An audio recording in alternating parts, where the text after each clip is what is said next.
Jungle.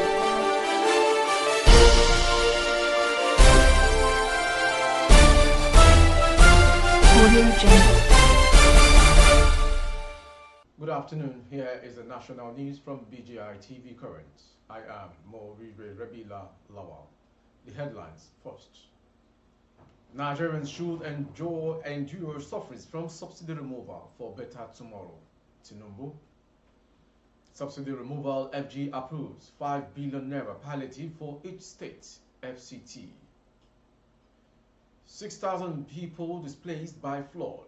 Banditry in Niger. Deputy Governor. NDLEA will intensify war against illicit substances in FCT. And on sports, panel clears Toby Amushon of doping violations, lifts suspension. The news in detail. President Bola Ahmed Tinubu has asked Nigerians to endure the sufferings emanating from the removal of fuel subsidy as a price that must be paid for a better tomorrow.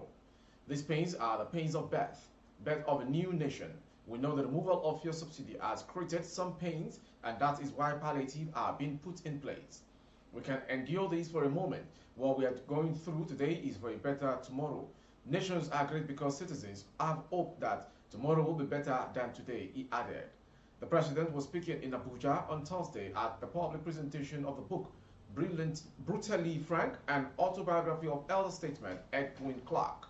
Represented by George Akume, Secretary to the Government of the Federation, Mr. Tinubu also called on traditional rulers and politicians to sustain the nation's unity. The president said all hands must be on deck to realize a great nation and called for everyone to manage Nigeria's diversity for unity of the country. This country is structurally complex and structurally difficult, but can never be difficult to manage. Our plurality, our diverse cultures, languages, religion constitute the source of our strength. The president, who noted that the country was going through a difficult phase, assured Nigerians that a new nation would be birthed. The president described Mr. Clark as a great man and an extraordinary citizen with a household name throughout the country. He noted that Clark is a part of Nigerian Legion, the Iroko of the South-South, and the Eagle of the nation. Also speaking, former head of state Yakubu Gowon, chairman of the occasion, said the presence of dignitaries at the occasion was deserving to a man such as Mr. Clark. My relationship with Mr. Clark family, unknown to many, has been enduring over the years and has been expressed in deep bonds of friendship and mutual respect.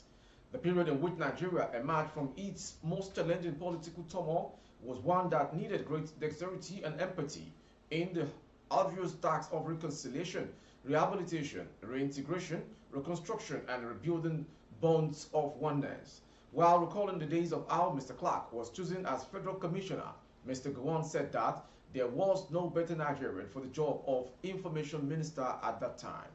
The need to fill in the void created by Chief Anthony Enaho's exit was what gave Clark the job of minister in the government which I headed. He became my confidant and voice of the government, fearlessly defending the government and projecting its image. I found comfort in discussing government and other issues with Clark.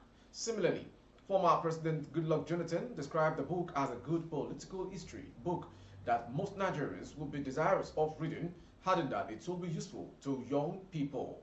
Mr. Jonathan said that Mr. Clark was a person whose vision for Nigeria was the security of this country and for the unity of this country. Also speaking, Senate President Godswill Akpabio said that the author of the book was a true leader statement and a phenomenal patriot. In his vote of thanks, the author of the book, Mr. Clark, called for the restructuring of Nigeria.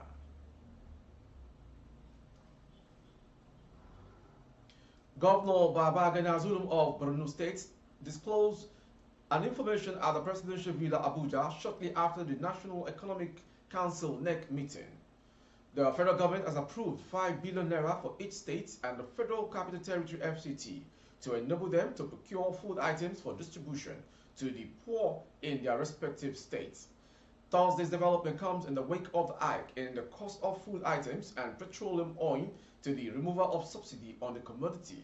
In addition to the fund, Zulum said the federal government also released 5 trucks of rice each to the 36 state governors. Explaining further, Governor Zulum said the state governors are to procure 100,000 bags of rice 40,000 bags of maize and fertilizer. He noted that 52% of the funds were given to the state government as grants, with 48% as loans. It is set up a committee made up of the Anambra State Governor, Charles Soludo, the chairman of the Nigerian Governors Forum, Governor Abdulrazak Abdulrahman of Kwara State, among others, tasked with the responsibility of engaging with the leadership of the Nigerian Labour Congress, NLC, and let us push for palliatives due to the subsidy removal. Apart from Governor Zulum, Vice President Kashim Shettima, who chaired its governors, and other stakeholders were at the meeting.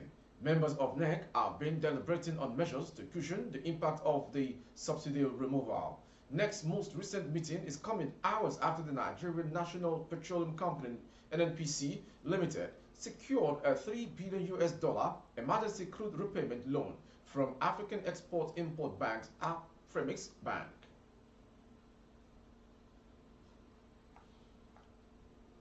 The Deputy Governor of Niger State, Yakubu Garba, says flood and banditry have displaced over 6,000 people in the state. Speaking in Abuja on Thursday when he visited Engineer Mustafa Habib Ahmed, the Director General National Emergency Management Agency, NEMA, Garba said there was a need for NEMA to assist the state in tackling the issues. He said flooding was causing serious devastation in the state. According to him, Niger State has been having issues of insecurity which I can't disclose here. Aside from that, the weather forecast of this year showed adverse consequences of flooding, which we have been witnessing in Niger State. He further explained that the state government had sensitized the people in the affected areas to relocate to safer areas so that they won't be victims of the flood. Responding, the NEMA DG Ahmed assured that the agency was ready to offer humanitarian assistance to states facing crises in the country. The FCT commander of the National Drug Law Enforcement Agency, NDLEA, Mr. Kabir Tsaoa, says the agency will continue to clamp down on all sources of illicit substances in the territory. Tsaoa gave the assurance in an interview while on Friday in Abuja. He said command has intensified raid of joint points and had made several arrests. Tsaoa also said the command and other security agencies have been engaging in joint operations to get rid of shanties, including black spots notorious for drug dealing in the FCT. He added that the raids would continue until drug merchants are pushed out of business in the Federal Capital Territory. Tsaoa said this was part of the strategic plan of the agency to drug supply and drug demand reduction. Continuous intelligence gathering in collaboration with other security agencies will not be left out, particularly at identified drug notorious areas like Wuse Zone 4, Area 1 Park, Torabora Banex, Apo Mechanic Village, Guaramba, Jabi, Karu Abattoir, he said. According to him, a sensitization program targeting workplaces, schools, government agencies, mosques, churches, and public places is also going on. This, he said, was to sensitize the youth on the danger of illicit drug consumption. He added that the agency has inaugurated the war against drug abuse in collaborating with communities and traditional rulers to reach out to more youth across the territory. To also intensify this fight, the drug abuse and illicit trafficking will collaborate with the media, especially radio and television, for discussion programs centered on consequences of drug abuse. We will also collaborate with the more NGOs to deepen the sensitization program, Tsaoa added. To end the national news is a sports story. Nigerian track queen Toby Amushon has been cleared of doping violations with a provisional suspension on her lifted. A panel of the disciplinary tribunal by majority decision has today found that Toby Amushon was not committed an anti-doping rule violation ADRV of 3 whereabout failures within a 12-month period, the Athletic Integrity Unit, AIU, said in a Thursday evening statement.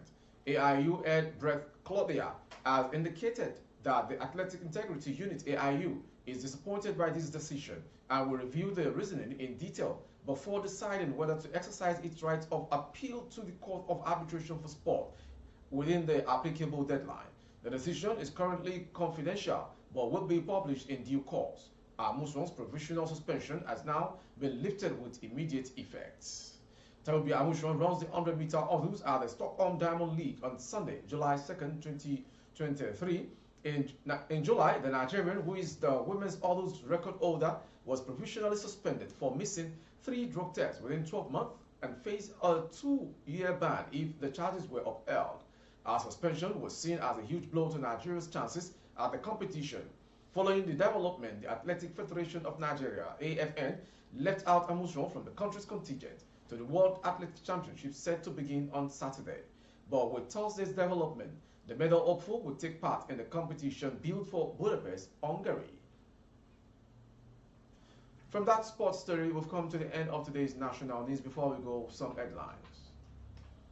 Nigerians should endure sufferings from subsidy removal for better tomorrow, Tinubu. Subsidy removal, FG approves 5 billion naira palliative for each state, FCT. 6,000 people displaced by flood, banditry in Niger, Deputy Governor. NDLEA will intensify war against illicit substances in FCT. On sports, panel clears Toby Amuson of doping violations, leaps suspension. For more updates of our broadcast on YouTube, our handle is BGI TV Current. Kindly subscribe and click on the notification bell, select option all to access all of our broadcasts. On Facebook, Bagede Imo with Alawi Adibayo. Please like and follow the page. For advert placement of your goods and services, coverage of events and functions, please dial the phone number streaming on your screen. Thank you for watching. Jumat Mufida to all faithful Muslims all around the world. I am Morire Rabila Lawal.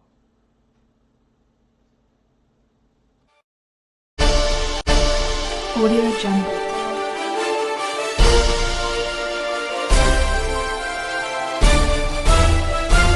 Audio Jungle.